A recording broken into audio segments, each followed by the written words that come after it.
Hello, today I'm going to show you how to make your coreboard. I'll be using this 77 cell version, but you can follow my instructions for an 8, a 20, or a 50 cell. All pages should be printed in colour, one-sided and landscape. Let's get started. Here are my printed documents. I have a coreboard, my phrases, and some fringe tabs, and a QWERTY board. The coreboard, my phrases, and QWERTY should all be cut along these dotted lines.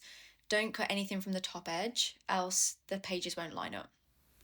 The fringe tabs should be cut along the dotted lines, then carefully around the flip tabs. Try to get as close as possible, otherwise fringe tabs overlap and are really hard to see. Let's get cutting.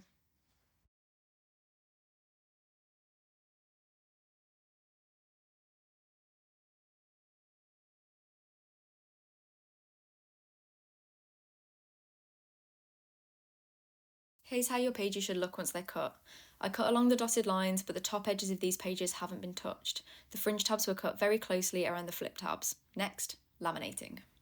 I've put the pages in the laminating pouches. The coreboard, my phrases, and QWERTY will all need their own laminating pouch if using A4. If you do some clever arranging, you can fit 3 fringe tabs in an A4 laminating pouch. Just make sure they all have enough space around the edges so that they can fully seal. I only had 4 fringe tabs to laminate, so I cut this laminating pouch to use the rest later. Let's put these in the laminator. Here are the laminated pages. If you look closely, you'll see around the edges a space where the pouch hasn't quite sealed.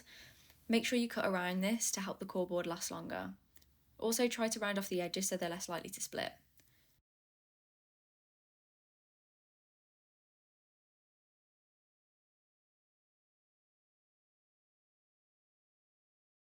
Here's how your pages should look when they're cut. Now let's layer them up. There's more room for personal preference here, but the general rule of thumb is this.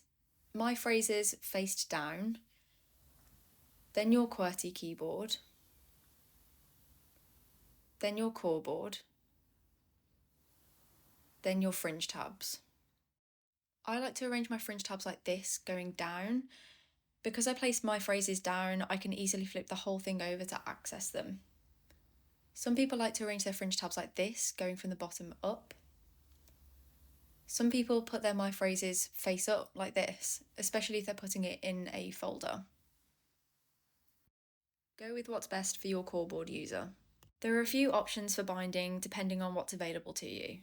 We have a binding machine which hole punches and applies a binding spine to your pages. If you have one, just follow the instructions from the manufacturer. If you don't have a binder, you can hole punch the pages and add key rings, then add a strap through the rings. Or you can hole punch and use a treasury tag, which can also be used as a handle. Or you can hole punch and put them in a folder. This is really helpful when you have lots of fringe tabs to add or when you're often updating it.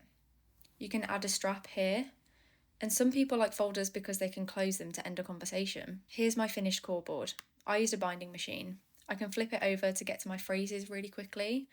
I can flip through my fringe vocab, and I can easily flip to the QWERTY board.